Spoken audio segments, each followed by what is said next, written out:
everyone, welcome back to your channel as Study X RRC group T का ये batch आज start हो रहा है। जैसा कि आपको पहले ही बता दिया गया था टेलीग्राम चैनल पे, और ये हमारी जीएस की फर्स्ट वीडियो है रैंक एंड इंडेक्स के ऊपर। जो क्वेश्चन ज़्यादा हॉट टॉपिक हैं जो एनटीपीसी में पूछे गए हैं वो कवर करूँगा अपडेट करने के बाद। ओके, कंटेंट आपका पूरा अपडेट मिलेगा। दूसरा, मैं बात करूँ जितने भी और टॉपिक्स हैं आपके मैथ्स हैं या आपकी साइंस है या आपकी रीजनिंग है, सारे टीचर्स आपको पढ़ाएंगे और बेस्ट कंटेंट देंगे। लिमिटेड देंगे भाई, खुद सेलेक्टेड हूँ तो लिमिटेड दूंगा, ज़्यादा उजुल फिजुल का नहीं दूंगा। लिमिटेड कंटेंट होगा। मेरी स्टैटिक जीके पे वीडियो आपको मिलेंगी 30+, उसमें आपका काम कंप्लीट हो जाएगा। फेथ रखना, नया हूँ आपके सामने, थोड़ा सा आपको विश्वास दिखाना पड़ेगा, थोड़ा आपको थोड़ा मुझे। स्टार्ट करता हूँ रैंक एंड इंडेक्स। इस क्लास की खास बात ये है कि जैसे जैसे आपके नंबर ये बढ़ते जाएंगे नीचे, वैसे वैसे आपके, यानी कि मैंने इंक्रीजिंग ऑर्डर में आपकी रैंक इंडेक्स को रखा है जिससे कि आपको याद करने में सहूलियत होगी।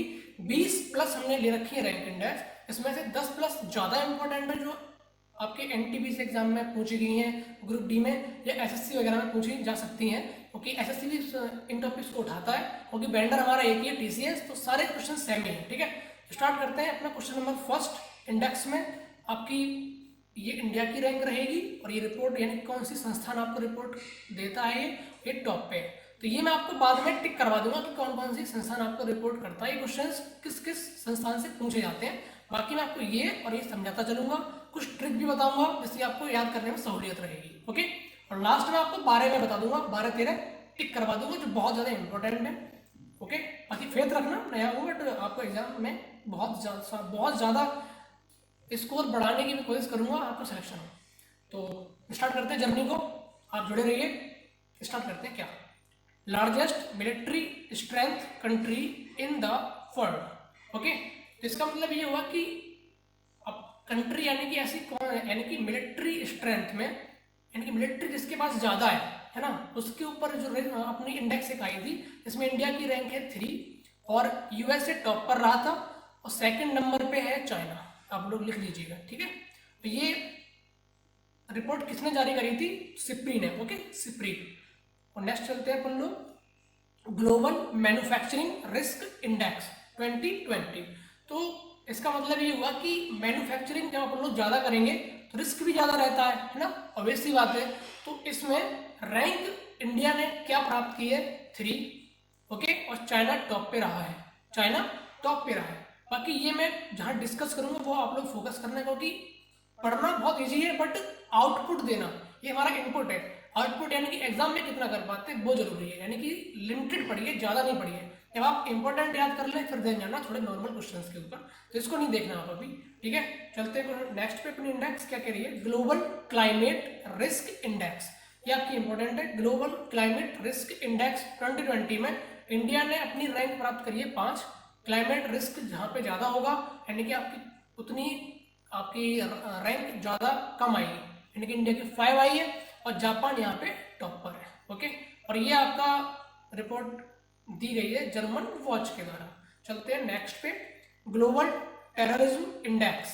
ये इंडिया के लिए सही नहीं है क्योंकि यहाँ पे इंडिया ने 8वीं रैंक प्राप्त करी है और टॉप पर है अपना अफगानिस्तान। ओके, तो इंडिया के लिए थोड़ा शुभ साइन नहीं है मेरे अकॉर्डिंग तो ग्लोबल टेररिज्म इंडेक्स में इंडिया 8वें नंबर पे है। और ट्रिक करने का तरीका ये है, 8 है ना, तो आप लोग याद कर लीजिए, हमने 8 लोग मारे, यानी कि इंडिया के जवानों ने 8 लोगों को मारा, इंडिया के जवानों ने 8 लोगों को मारा, यानी कि टेररिज्म यानी कि 8 आतंकवादी मारे गए, 8 आतंकवादी मारे गए, यानी कि ग्लोबल टेररिज्म इंडेक्स में इंडिया ने 8वीं रैंक प्राप्त की। क्वेश्चन नंबर नेक्स्ट पे हम चलते हैं, सॉरी इंडेक्स नेक्स्ट चलते हैं अपन लोग, climate change performance index. Okay, तो यहाँ में इंडिया की अपनी रैंक है 09 और स्वीडन यहाँ पे टॉप पर रहा है और ये रिपोर्ट दी जाती है जर्मन वॉच के द्वारा। ठीक है, यहाँ पे क्लाइमेट चेंज परफॉर्मेंस इंडेक्स यहाँ पे 9 रैंक है। थोड़ा ऊपर आपको लेके चलता हूँ, मेरा तरीका है कि आपको याद होना चाहिए, मैं वीडियो को भगाऊंगा नहीं, आराम से आपको। और यहाँ पे global climate risk index okay 5 है, रिस्क है तो 5 है ना, और चेंज वाली बात है तो 9 है। तो खतरे वाली बात जल्दी होती है ना, फास्ट होती है ना भाई, तो यहाँ पे कम नंबर है, यानी 5 नंबर है, तो रिस्क में आपका 5 नंबर हो गया, और क्लाइमेट चेंज वाले में आपका 9 हो गया। ये ग्लोबल की है, ये क्लाइमेट चेंज परफॉर्मेंस इंडेक्स है, आप लोग ऐसे मतलब लिंक करिएगा। चलते नेक्स्ट पे। नेक्स्ट क्या है अपना, ग्लोबल हैप्पीनेस सर्वे 2020। इसमें इंडिया ने रैंक प्राप्त करी है 13, और मैं बात करूंगा टॉप पर चाइना रहा है। ओके, अब आप लोगों ने इसे देखी होगी कि हैप्पीनेस में आपने 3 रेट देखी होगी, 1, 4, 4। अब आप कह रहे हैं सर ये क्वेश्चन गलत बता रहे हो आप, ऐसा नहीं है। वहां पे क्या है, इंडेक्स और सर्वे में एक अंतर होता है। अगर मैं बात करूं रिपोर्ट की, है ना, रिपोर्ट की अगर मैं बात करूं तो रिपोर्ट दी जाती है संस्थानों द्वारा, ठीक है, और जो हमारा सर्वे होता है ना, सर्वे होता है ये लोगों के द्वारा होता है। तो ये सर्वे है हमारा, तो सर्वे में अपने इंडिया ने 13 रैंक प्राप्त की है, और इसमें टॉप पे रहा चाइना। ओके, चलते नेक्स्ट पे। नेक्स्ट क्या है अपना, स्टार्टअप इकोसिस्टम रैंकिंग रिपोर्ट 2020, यानी कि स्टार्टअप में इंडिया की 23वीं रैंक है, और टॉप पर रहा हमारा यूएस। अब मैं अगर बात करूं कि कैसे सर याद करेंगे इसको, स्टार्टअप है ना, तो भाई अपने बोल दिया ना भाई 1 2 3 4 दिन काम तो करो, तब पता चलेगा कि लोगों का रेस्पॉन्स क्या आ रहा है हमारे बिजनेस में। तो स्टार्टअप इकोसिस्टम रैंकिंग की रिपोर्ट की आप लोग ट्रैक याद कर लेंगे 23, यानी कि 2-3। भाई काम तो करो पहले, है ना, 2-3-4 दिन आप लोग थोड़ा सा देखो तो रेस्पॉन्स क्या आ रहा है, यानी कि 23वीं रैंक हो गई। ओके, चलते हैं नेक्स्ट इंडेक्स पे अपनी क्या है, इंटरनेशनल इंटेलेक्चुअल प्रॉपर्टी इंडेक्स। तो इंटरनेशनल इंटेलेक्चुअल प्रॉपर्टी इंडेक्स 2020 में इंडिया की रैंक है 40, और यूएस यहाँ पे आ गया टॉप पर। तो ये आपसे पूछ लेता है इसमें, तो इसमें आप लोग देख लीजिएगा रिपोर्ट किसके द्वारा दी जाती है। और चलते हैं नेक्स्ट पे अपन लोग, वर्ल्ड डिजिटल कॉम्पिटिटिवनेस रैंकिंग 2020। तो ये इंडिया की रैंक 44 है, और यहाँ पे यूएस ने अपना पहला स्थान प्राप्त किया है। और थोड़ा सा नीचे चलते हैं, सॉरी यहाँ पे आप लोग देखते हैं तो टॉप पर दोनों में इंटेलेक्चुअल की बात यहाँ पे हुई है, बुद्धिमत्ता की बात हुई है, और यहाँ पे स्पर्शदा की बात हुई है ना, क्या बोलते हैं हिंदी में आप लोग, स्पर्शदा, है ना, वर्ड होता है भाई, है ना। तो इंटेलेक्चुअल और कॉम्पिटिटिवनेस, ठीक है। अगर आप इंटेलिजेंट हैं तो आप 40वीं रैंक पे हैं, और अगर आप कॉम्पिटिटिव यानी कि कॉम्पिटिशन स्पर्श क्या बोलते हैं, वो वर्ड होता है, इसमें आप 44वें नंबर पे हैं, ठीक है। इसमें टॉप पर 7 कंट्री आप लोग ऐसे याद कर लीजिएगा, यूएस टॉप पर है इंटेलेक्चुअल में और कॉम्पिटिटिवनेस इंडेक्स में, ठीक है। अब चलते हैं अपन लोग नेक्स्ट, थोड़ा और फोकस कर दूं मैं, इंटेलेक्चुअल 40 पे है, इंटेलेक्चुअल 40 पे है। सर ने पढ़ाया था पहले इंटेलेक्चुअल, बाद में पढ़ाया था कॉम्पिटिटिवनेस। तो सर ने पहले जो पढ़ाया था यानी कि नंबर कम होगा, इंटेलेक्चुअल 40 पे है, बाद में कॉम्पिटिटिवनेस इंडेक्स आती है 44। अब मैं और आपको एक खास ट्रिक बता दूं, अगर जब आपके अंदर बुद्धि होगी ना, आप इंटेलिजेंट होंगे ना, तभी तो आप कंपटीशन में बैठ सकते हैं। मेरी ट्रिक ये है कि जब आपके पास बुद्धि होगी ना, या इंटेलेक्चुअल यानी कि आप लोग आपके अंदर बुद्धि होगी, तभी तो आप कंपटीशन में बैठ सकते हैं। तो यानी कि आपकी रैंक पहले आपका बुद्धि मतलब होशियार होना जरूरी है, बाद में आपका कंपटीशन में बैठेगा, यानी कि आपकी 40 रैंक होगी इंटेलेक्चुअल में, 44 होगी कॉम्पिटिटिवनेस में, ठीक है। चलते नेक्स्ट में, बाकी रिवीजन मैं और करवाऊंगा, इनको लिखना लिखना नहीं है, 2-4 बार वीडियो देख लो आप लोग, रिवाइज कर लो, ऐसे धीमे धीमे याद हो जाएगा। याद करने का मेन तरीका ये, मैंने भी अच्छे मार्क्स प्राप्त किए हैं सीजल वगैरह में, अपने जीएस में, तो मैं वही बता रहा हूँ कि लिखने से ज़्यादा वीडियोस को अपनी आंखों के सामने वो चीज़ देखनी चाहिए, ठीक। ओके, चलते हैं नेक्स्ट पे, डेमोक्रेसी इंडेक्स 2020 में 53वीं रैंक है, और ये नॉर्वे यहाँ पे टॉप पर है, किसमें, डेमोक्रेसी इंडेक्स 2020। डेमोक्रेसी इंडेक्स 2020, इसमें इंडिया की रैंक है 53, और ये दी जाती है हमारी Economist Intelligence Unit London UK. Okay, चलते हैं नेक्स्ट पे, ease of doing business. Okay, तो 63वीं है यहाँ पे रैंक, और न्यूजीलैंड यहाँ पे क्या है, अपना टॉप पर है, ये दी जाती है वर्ल्ड बैंक के द्वारा, ठीक है। अब मैं थोड़ा यहाँ पे बात करता हूँ, थोड़ा सा लिंक बनाऊंगा आपकी। डेमोक्रेसी, जब डेमोक्रेसी यहाँ पे अच्छी होगी ना, तो वहीं तो आप करोगे बिजनेस अपना, है ना, यहाँ पे आपको फ्रीडम मिल जाएगी, वहीं तो आप बिजनेस करने जाओगे ना। तो यानी कि अब आपको वो पता है सर पढ़ा रहे हैं रैंक के हिसाब से ना, बढ़ते हुए क्रम में, तो डेमोक्रेसी पहला आएगी, देन आप उसके बाद बिजनेस कर सकते हो, है ना। ओके, तो डेमोक्रेसी में 53 और इसमें 63, यानी कि 10 का अंतर है। आप लोग थोड़ा ऐसे याद कर लेना, एक को आप याद कर लो डेमोक्रेसी को 53 को, तो दूसरी आपको ध्यान रहेगी सर ने बताया था कि जहाँ पे डेमोक्रेसी ज़्यादा होगी वहाँ पे हमारा बिजनेस अच्छा चलेगा। डेमोक्रेसी में 53 हमने याद कर लिया, 10 का अंतर था 53 हो गया। ओके, चलते हैं नेक्स्ट पे। वर्ल्ड टैलेंट इंडेक्स 2020 ये अपनी 72वीं है, ठीक है, और टॉप पर है हमारा स्विट्जरलैंड। अब चलते हैं ग्लोबल कॉम्पिटिटिवनेस इंडेक्स 2019 की बात करते हैं। अब मैं आपको दिखा दूं 2020 का, यही दिखाऊंगा, थोड़ा सा वीडियो बढ़ जाएगा बट आपको याद होना चाहिए क्या यहाँ पे। ये है हमारा वर्ल्ड डिजिटल कॉम्पिटिटिवनेस रैंकिंग 2020 की 44, और यहाँ पर अपना क्या है ग्लोबल कॉम्पिटिटिवनेस इंडेक्स 2019, याद रखना ये ग्लोबल है।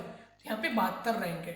टैलेंट है आपके पास, और फिर आपके पास क्या है, ये आप कॉम्पिटिशन में बैठ रहे हैं, टैलेंट है कॉम्पिटिशन में बैठ रहे हैं, यानी कि आपकी दोनों की रैंक 72 है, 72। ओके, और टॉप पर यहाँ पे स्विट्जरलैंड है, यहाँ पर भी स्विट्जरलैंड है। ओके, और मैं यहाँ पे बात करूँ इसकी, सॉरी मैं आपको बात करता हूँ किसकी, मैं बताता हूँ आपको इसकी ग्लोबल कॉम्पिटिटिवनेस इंडेक्स 2019। ये आपसे पूछता है वर्ल्ड इकोनॉमिक फोरम, ठीक है, ये आपका इतना पूछता है कि कौन सी संस्थान देती है, तो वर्ल्ड इकोनॉमिक फोरम। ओके, चलते हैं क्वेश्चन नंबर नेक्स्ट पे, सॉरी इंडेक्स नेक्स्ट पे, मैं क्वेश्चन नंबर बोल देता हूँ आपसे। करप्शन परसेप्शन इंडेक्स 2020, इसमें इंडिया की रैंक है 80। ओके, और न्यूजीलैंड आपका है क्या टॉप पे। चलते हैं नेक्स्ट। हेनले पासपोर्ट इंडेक्स में 84 रैंक है आपकी, और जापान यहाँ पे टॉप पर है। ये अपनी वीजा के ऊपर होता है ना कि कितने देशों में हम फ्री जा सकते हैं, तो यहाँ पे अपनी 84 रैंक है, यानी कि हम कम देशों में फ्री जा सकते हैं। ओके, चलते हैं नेक्स्ट पे। ग्लोबल हंगर इंडेक्स 2020 की यहाँ पे 94 रैंक हुई है, थोड़ा सुधार हुआ है क्योंकि बहुत ज़्यादा फोकस किया जाता है इस पर। तो ग्लोबल हंगर इंडेक्स में 2020 में इंडिया की रैंक है 94, और यहाँ पे ये टॉप पर है बेलारूस, टॉप पर क्या है बेलारूस। ओके, टॉप पर क्या है बेलारूस। अब चलते हैं नेक्स्ट पे। Global gender gap index 2020, India ने काफी सुधार किया है इसमें, गैप में बहुत कम अंतर आया है, जितना कम अंतर आएगा उतनी हमारी जो रैंक है सुधरेगी। तो यहाँ पे 112वां नंबर है हमारा, और आइसलैंड यहाँ पे टॉप पर है। अब मैं थोड़ा सा ट्रिक से याद करवा दूं, जेंडर की बात हो रही है ना, जेंडर की अगर बात हो रही है, मैं पूरी बात बोल तो नहीं पाऊंगा, आप लोग समझ जाना क्योंकि यूट्यूब पर बोल रहा हूँ। तो एक और एक मिलके दो होते हैं। ओके, हम मिले आप मिले है ना, तो दो हो गए, ठीक है, ऐसे याद करना। जेंडर गैप वाली बात है ना, थोड़ी सी समझ जाना आप लोग। तो एक और एक दो होता है, एक और एक दो होता है, तभी तो लोग प्यार करते हैं ना। ओके, अब चलते हैं नेक्स्ट पे अपना ग्लोबल चाइल्डहुड इंडेक्स 2020, तो इसमें 115वीं रैंक है, और ये टॉप पर सिंगापुर है। ग्लोबल चाइल्डहुड इंडेक्स की बात करें तो यानी कि कहाँ के बच्चों को ज़्यादा अच्छी सुविधाएं दी जाती है हॉस्पिटल के रूप में या स्कूल के रूप में, तो वहाँ पे इंडिया की रैंक 115 है, और टॉप पर आपका सिंगापुर है, ठीक है। एक और एक, अब मैं ट्रिक बता दूंगा आपको। यहाँ पे जेंडर गैप है, gender gap, okay, gender gap, तो यहाँ पे एक और एक मिलके दो, यानी कि 112, ठीक है। जब आपने इतना प्यार किया कि आप एक और एक मिलके दो हो गए, बट यहाँ पर आपके बच्चे भी तो होंगे भाई, ज्यादा प्यार करोगे तो चाइल्डहुड यानी कि एक और एक मिलके भाई फिर 5 हो जाओगे, ठीक है ना, ऐसे याद कर लेना आप लोग। ओके, क्वेश्चन नंबर नेक्स्ट, थोड़ा सा मैं ऐसे याद करता हूँ भाई, याद होना चाहिए, कॉम्पिटिशन निकलना चाहिए जिंदगी में, पूरा यही मकसद रहता है हमेशा। ह्यूमन कैपिटल इंडेक्स 2020 116वीं रैंक है, सिंगापुर में इसके टॉप पर रहा है, और इसको कौन संस्थान के नाम में जारी करवाता है रिपोर्ट, वर्ल्ड बैंक के द्वारा आता है अपना ह्यूमन कैपिटल इंडेक्स 2020। अब चलते हैं वर्ल्ड हैप्पीनेस रिपोर्ट 2020, यहाँ पे क्या रैंक है अपनी इंडिया की 144, और यहाँ पे टॉप पर है अपना फिनलैंड। मैंने बोला था ये हमारा हैप्पीनेस रिपोर्ट है, और एक तरह बताया था हैप्पीनेस सर्वे, जिसमें आपकी इंडिया की रैंक मैं बता दूं 13 है, और बाकी आपको थोड़ा दिखा देता हूँ, 3 या 13 होगी। हाँ मैं बताता हूँ कहाँ गया, कहीं यहाँ पर ही था, है ना, सर्वे था, सर्वे एक ग्लोबल हैप्पीनेस सर्वे, ये 13 है, ठीक है, ये 13 है, और ग्लोबल हैप्पीनेस सर्वे क्या है अपना 13 है, और ये हमारा वर्ल्ड हैप्पीनेस रिपोर्ट 2020 की 144 है। इंपॉर्टेंट हमारा ये है, वो इतना इंपॉर्टेंट नहीं है। ओके, चलते लास्ट अपना इन्वायरमेंटल परफॉर्मेंस इंडेक्स 2020, 168 यहाँ पे हमने रैंक प्राप्त करी है। और टॉप पर हमारा है डेनमार्क। टॉप पर क्या है? डेनमार्क। अब मैं आपको थोड़ा सा बताता हूँ कि इंपॉर्टेंट कौन कौन सी आपको याद हमेशा रहनी चाहिए, फिर आगे मर्जी आपकी रही कि आप आगे और कितना याद करना चाहते हो। ओके, अब मैं बात करता हूँ लार्जेस्ट मिलिट्री स्ट्रेंथ, ये आपकी 1 हो गई। ठीक है, चलते हैं दूसरा। मैन्युफैक्चरिंग इंडेक्स 2 हो गई। ठीक है, और आप चलते हैं ग्लोबल टेररिज्म इंडेक्स 3 हो गई, 8वीं रैंक है। अब मैं याद भी करवा दूं, मिलिट्री में 3 है। और एक चीज और बता दूं, अगर कोई पूछ रहा है औजारों के रूप में, है ना, समझे, ये आपकी मिलिट्री स्ट्रेंथ है। ओके, वहां पे औजारों के रूप में इंडिया की रैंक होगी 4। ठीक है, किसमें? 4 होगी। अब चलते हैं अपन लोग, ये थर्ड हो गई अपनी, किसमें? मिलिट्री वाले में। फर्स्ट एक ये हो गया। मैन्युफैक्चरिंग में अपनी 3 रैंक है, दूसरा ये इंपॉर्टेंट है। तीसरा हमारा टेररिज्म इंडेक्स में 8वीं रैंक है, और हमने 8 लोगों को मारा, 8 आतंकवादी मारे हमारे मिलिट्री ने, आपकी 3 हो गई। अब चलते हैं अपन लोग क्लाइमेट चेंज परफॉर्मेंस इंडेक्स, ये 09। ठीक है, ये आपकी हो गई। और हैप्पीनेस सर्वे आप हटा दीजिए, इकोसिस्टम भी आप हटा दीजिए। इंटेलेक्चुअल प्रॉपर्टी की अगर बात करूँ 40वीं रैंक है, ये आपके लिए इंपॉर्टेंट है। कॉम्पिटेटिवनेस ये आपकी इसमें भी इंपॉर्टेंट है, 44। देन अपन चलते हैं अपन लोग इज ऑफ डूइंग बिजनेस, ये भी आपकी इंपॉर्टेंट है। और मैं चलता हूँ ग्लोबल कॉम्पिटेटिवनेस इंडेक्स 2019 की बात करें तो ये भी इंपॉर्टेंट है आपके लिए। और मैं चलता हूँ हेल्ने पासपोर्ट इंडेक्स, ये भी इंपॉर्टेंट है, 84 है आपका। कितना है? 84 है। और फिर हंगर इंडेक्स में चलते हैं तो 94, ये भी इंपॉर्टेंट है। ग्लोबल जेंडर गैप, ये भी इंपॉर्टेंट है, 112। और देन अब चलते हैं अपन लोग, हाँ, वर्ल्ड हैप्पीनेस इंडेक्स, ये तो बहुत ज़्यादा इंपॉर्टेंट है, 114, 144। आप लोग देख लीजिए कितनी हो गई आपकी, 1 2 3 4 5 6 और 7 8 9। ठीक है, 9 10 11 12, आपकी 12 इंपॉर्टेंट है। ठीक है, ये तो आपको हमेशा मुंह जबानी याद रहनी चाहिए। बाकी जितने भी आपकी अपनी श्रद्धा रहेगी कितना याद करना चाहते हो, कंपटीशन है, दिक्कत तो होगी याद करने में। ट्रिक बता दी आपको, ऐसे नेक्स्ट टॉपिक और लेकर आऊँगा। नेक्स्ट टॉपिक आप क्या चाहते हैं तो आप कमेंट कर सकते हैं। Thank you so much, bye bye, take care. पढ़ाई करते रहिए, जज्बा कम नहीं होना चाहिए, दूसरा ऑप्शन नहीं है हमारे पास। प्लीज इस चीज़ को आप लोग समझना, जो कुछ है इसी में कर गुजरना है 6 महीने के अंदर। Okay, bye bye, take care.